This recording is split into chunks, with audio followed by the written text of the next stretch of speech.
Saya akan mulai berbicara dalam 3, 2, 1. Dewan juri yang terhormat, saya sebagai pembicara pertama dari pihak pemerintah akan bertanya apakah pengaruh orang tua terhadap isi kurikulum sekolah ini pada akhirnya berpengaruh baik ataupun berpengaruh buruk.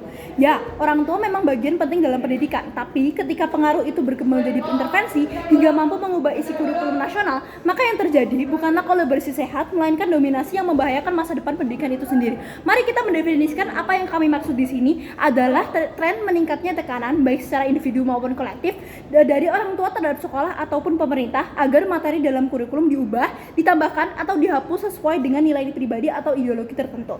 Contohnya, desakan menghapus edukasi seksualitas karena dianggap tabu, penolakan materi sejarah yang kritis karena dianggap mempermalukan bangsa, atau tekanan untuk memasukkan tafsir agama tertentu ke dalam pelajaran umum.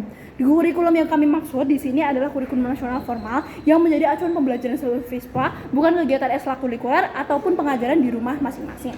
Yang selanjutnya, mari kita mengkarakterisasi pelajar yang ada di saat ini. Sekarang, mari kita lihat dari kacamata siswa, di mana pihak ini merupakan pihak yang paling terdapat dalam konteks ini. Anak-anak hari ini hidup di tengah zaman yang sangat amat kompleks, di mana mereka menghadapi isu-isu kekerasan, diskriminasi, kesehatan mental, krisis sosial, lingkungan, dan perubahan sosial yang sangat amat cepat, di mana mereka butuh pendidikan yang membekali mereka dengan pemahaman luas, fondasi yang luas, fondasi berpikir yang kritis, serta kemampuan seperti nilai-nilai empati dan juga toleransi.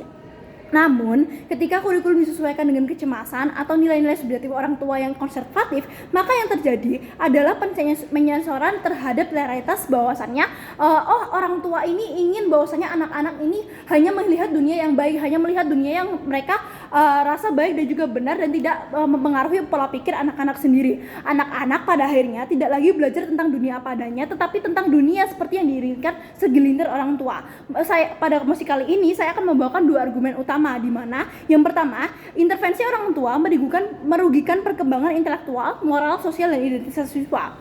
Pada akhirnya, kurikulum seharusnya dirancang oleh para ahli pendidikan berdasarkan data, riset, dan tantangan zaman itu sendiri, di mana ketika orang tua yang konservatif memasukkan nilai mereka, maka yang akan terjadi adalah materi penting seperti kesehatan reproduksi, pendidikan inklusif, atau sejarah kritis pada akhirnya akan dikaburkan atau dihapus atau disensor, di mana anak-anak pada akhirnya kehilangan kesempatan memahami kenyataan sosial di luar mereka karena mereka hanya melihat hal-hal yang mereka pada akhirnya disensor oleh orang tua mereka. Contoh, ketika topik kesehatan reproduksi dihapus karena dianggap tidak sopan, siswa akhirnya mencari informasi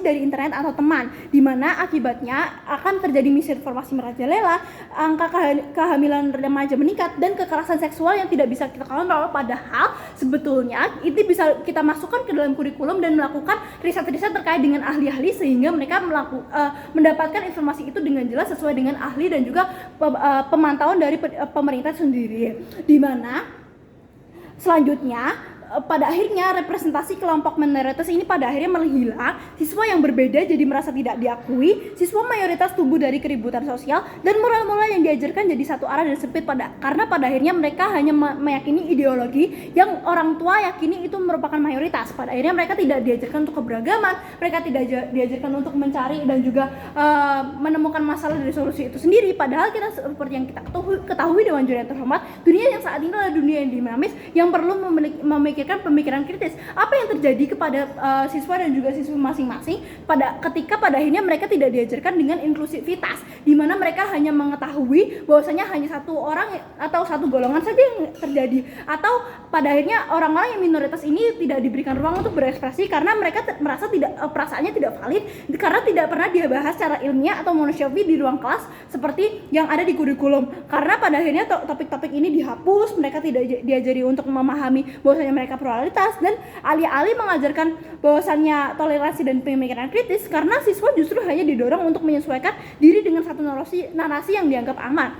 Pada akhirnya ini akan berdampak jangka panjang. Dewan Juri yang terhormat, pendidikan akan menghilangkan fungsinya sebagai ruang pembebasan dan pembentukan karakter mereka. Itu yang pertama. Yang kedua, generasi muda tidak belajar berpikir, tapi hanya belajar menerima bahwasanya mereka adalah mayoritas. Yang ketiga, kita menciptakan masyarakat yang tidak terbiasa berdialog tapi terbiasa untuk menyensor salah satu. Yang selanjutnya, argumen yang kedua, kami akan membacakan bahwasanya pengaruh orang tua memperkuat politisasi hukum, kurikulum, dan merusak etika pendidikan moral, di mana masalah ini ini tidak hanya berdampak pada siswa itu sendiri, namun pada akhirnya ini juga berdampak pada pemerintah, karena pada akhirnya setiap kita ganti menteri, kurikulum berubah sesuai ideologi partai karena tekanan dari kelompok orang tua yang ingin nilai-nilai mereka dimenangkan, atau pelajaran sejarah disesuaikan agar membanggakan bangsa, atau isu-isu seperti HAM, keberagaman gender, atau kolonisasi dikaburkan karena dianggap untuk melanggarkan etika. Dampak panjangnya kita menciptakan masyarakat yang tidak siap berpikir mandiri seperti yang sudah